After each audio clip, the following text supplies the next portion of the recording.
కృష్ణ గారు కొట్లాడుతున్నారు టోటల్ ఈ కేసు విషయంలో. సో ఆయనకు ఎదురైన అనుభవాలు ఏంటి, అసలు ఈ కేసు ఎంతవరకు నిలబడే అవకాశం ఉంది? ఎందుకంటే ఇది అన్ని కూడా కాగితాల మీద రాసుకున్న వ్యవహారం. ఇప్పుడు వాళ్ళేమో సేల్ డీడ్లు చేసుకొని ఆ ధరణిలో ఎక్కించుకొని ఇప్పుడు భూభారతి అని వచ్చింది దాంట్లో కూడా ఎక్కించుకొని మొత్తం అంతా ఎంజాయ్ చేస్తూ ఉన్నారు. ఇందులో గవర్నమెంట్ ఇన్వాల్వ్ అయింది, మంత్రి పొంగులేటి ఇన్వాల్వ్ అయింది కాబట్టి సో వాళ్ళ వైపున అధికారం ఉన్నది, సో మన వైపున న్యాయం ఉన్నది. సో మధ్యలో అడ్వకేట్ గారు ఏం కొట్లాడుతున్నారు? నమస్తేనా. ఏంటి సిచ్యువేషన్ అంటే ప్రెసెంట్ సిచ్యువేషన్ ఏంటి? దీని నుంచి వీళ్ళకి భూమి వచ్చే మార్గాలు ఏం కనిపిస్తున్నాయి? అంటే ఇప్పుడు మొట్టమొదలు ఈ భూమికి సంబంధించినటువంటిది చరిత్రకు వస్తే 1100 ఎకరాల భూమిని ల్యాండ్ సీలింగ్ డిక్లరేషన్ లోపల విక్రమ్ రెడ్డి కుటుంబం ప్రకటించడం జరిగింది.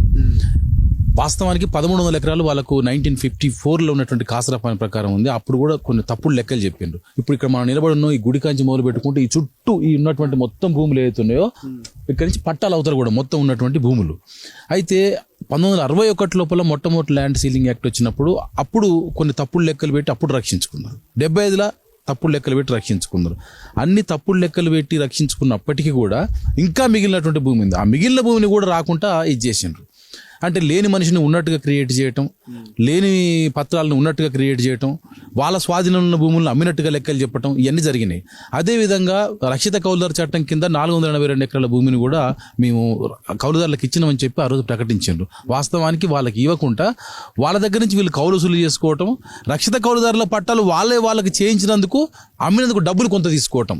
ఇది అంటే ఇలా మల్టిపుల్ ఇష్యూస్ ఉన్నాయి. దాదాపు ఒక 10 రకాల అంశాలు, రకరకాల నేచర్ కలిగినటువంటి సబ్జెక్ట్స్ ఉన్నాయి. ఇప్పుడు 300 రూపాయలకు సంబంధించింది కూడా 300 రూపాయలు, ఆ రోజు 300 రూపాయలు పెడితే వీళ్ళకి 150 రూపాయలకు పక్కన మోకిలో ఎకరం భూమి 150 రూపాయలకు. ఆ రోజులలో 300 రూపాయలు వీళ్ళు చెప్తున్నారు. డబ్బులు కట్టపోతే వంగబెట్టి బండలు పెట్టి మరి డబ్బులు కలెక్ట్ చేశారని చెప్పి చెప్తున్నారు. ఇది ఎంత చరిత్ర ఏంటంటే కనపడుతుంది. తలగొరి పెట్టినందుకు తలారోల కంచి భూమి వాపస్ తీసుకున్నారంటే ఇంకా మనం ఒక ఇన్హ్యూమన్ అంత అమానవీయమైనటువంటి కండిషన్లో వాళ్ళు బతుకుతున్నారు అనేటువంటిది మనకు అర్థమవుతుంది. కాబట్టి ఈ మొత్తం చరిత్ర నుంచి చూస్తే ఇప్పుడు ప్రజెంట్గా దాదాపు వాళ్ళ చేతిలో 100 ఎకరాల భూమి ఉన్నది. ఇప్పుడు అపర్ణ కంపెనీ వచ్చింది, గ్రీన్ మార్క్ కంపెనీ వచ్చింది. ఈ కంపెనీలు మొత్తం కూడా కొరాబరేట్ అయిపోయి ఇక్కడ ఉన్నటువంటి వ్యవస్థలను మొత్తం కూడా ప్రభావితం చేస్తున్నారు.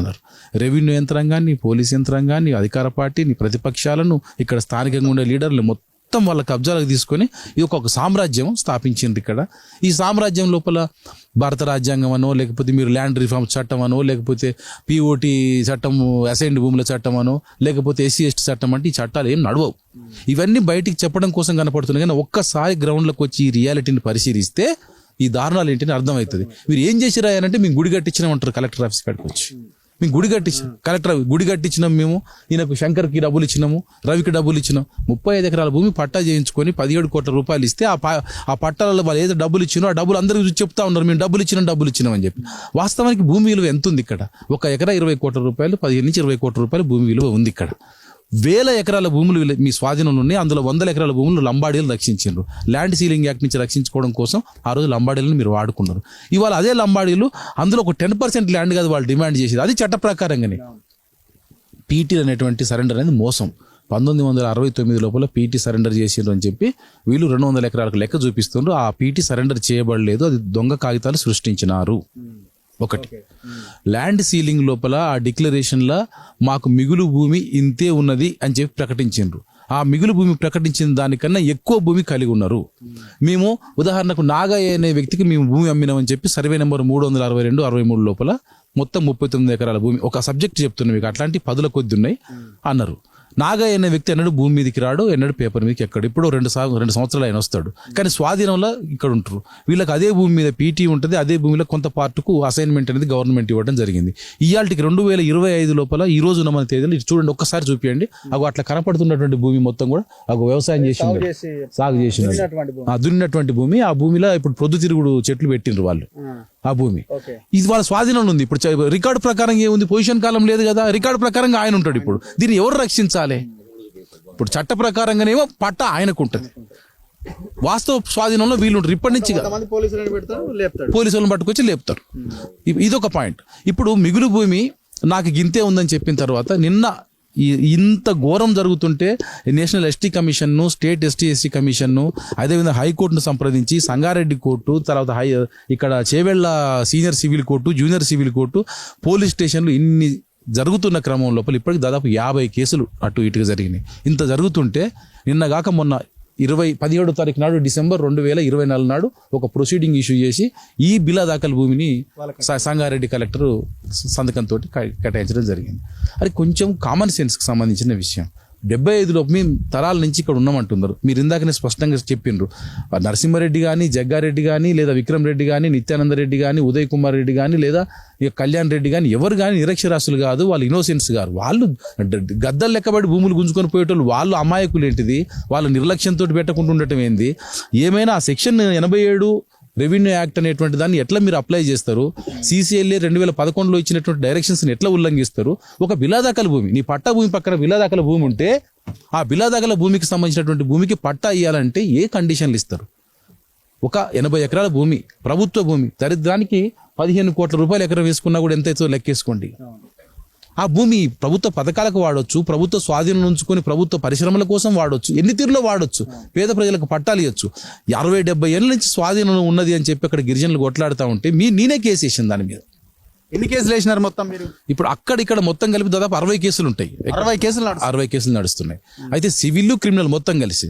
అయితే ఇంత జరుగుతున్నటువంటి క్రమం లోపల అక్కడ వాళ్ళకి పట్టాలు ఇచ్చిండ్రు. ఎంత 26 ఎకరాలకు పట్టా ఇచ్చిండ్రు. ఆ పట్టాలు ఇచ్చి ఎంత దుర్మార్గం అని అంటే హైకోర్టు డైరెక్షన్ ఇచ్చింది మొన్న, మీరు పోలీసులు ఇంటర్ఫియర్ కావద్దు ఆ భూములకు, గిరిజనులకు 94 పెట్టుకున్నంటే కూడా రాత్రి 1 గంటకు 2ంటికి 3ంటికి ఇళ్ల మీదకి పోయి దాడులు చేయటం. CCS పోలీసులు వచ్చి అక్కడ ఉండే మహిపాల్ గౌడ్ అని మా మాజీ సర్పంచ్ ఉంటాడు, ఆ గిరిజన ప్రజలకు అండగా ఉంటే ఆయన ఇంటి మీద రాత్రి రైడ్ చేసిండ్రు, పొద్దున పోయి రైడ్ చేసిండ్రు. ఎందుకు సెర్చ్ చేసిరంటే ఆన్సర్ చెప్పరు. ఏం కేసు అసలు? అక్కడ దేశద్రోహం జరిగిందా, లేకపోతే ఏమన్నా బాంబులు పెట్టినరా, తుపాకులు ఉన్నాయా, లేకపోతే ఇక్కడ తీవ్రవాదులు ఉన్నారా, లేకపోతే అక్కడ మర్డర్ జరిగిందా, మానభంగం జరిగిందా? ఏ బేసిస్ లోపల ఈ సెర్చ్ చేస్తున్నారు? ఏ బేసిస్ లోపల వాళ్ళ మీద నాన్ బెయిలబుల్ కేసులు పెడుతున్నారు? ఒక్క రోజు 4 FIRలు చేసిండ్రు. ఎవరు? కంపెనీ కోసం, ఒక మాఫియా, ల్యాండ్ మాఫియా కోసం ఒక్కరోజు 4 FIRలు క్రియేట్ చేస్తే ఈజ్ దిస్ ద డెమోక్రసీ? ప్రజాస్వామ్యం లోపల ఉన్నామా, లేకపోతే రాచరిక పాలనలో ఉన్నామా? భారత రాజ్యాంగం ఇక్కడ వెలిమలకు BDL పోలీసులకు, ఇక్కడ ఉండేటువంటి సంగారెడ్డి SPకి వర్తించదా? అక్కడ ఉండేటువంటి పొంగులేటి శ్రీనివాసరెడ్డికి వర్తించదా? ఖమ్మం నుంచి మొదలు పెట్టుకుంటే ఇక్కడ దాకా మీ దందా ఎంతకాలం నడుస్తుంది? 3 ఏళ్ళు నడుస్తుంది. ఈ అధికారులు కూడా కనీసం ఇంగిత జ్ఞానం లేదు. మొన్నటి దాకా అమయ్ కుమార్ పరిస్థితి ఏంటిది? అలా అమయ్ కుమార్ పరిస్థితి, అమయ్ కుమార్ ఇవాళ ఎక్కడున్నాడు? శ్రీలక్ష్మి రాజశేఖర రెడ్డి కాలంలో లేచింది ఎక్కడున్నది? ఇవాళ పరిస్థితి ఏంటిదంటే అధికారులు ఒక్క నిమిషం కూడా ఆలోచించట్లేదు. వాడు కూర్చోమంటే వీడు సాగిలబడి బోర్ల బొక్కలబడి దండం పెడుతున్నారు. మేము పోయి సంగారెడ్డి కలెక్టర్ని కలిసిన ST కమిషన్ ఆదేశాల తర్వాత, సంగారెడ్డితో మీటింగ్ పెట్టుకున్న తర్వాత మీకు హామీ ఇస్తున్నా, మీకు న్యాయం చేస్తామని చెప్పడం జరిగింది. తెల్లారి ఆర్డర్ వాళ్ళకు న్యాయం. ఏమని న్యాయం చేస్తారండి?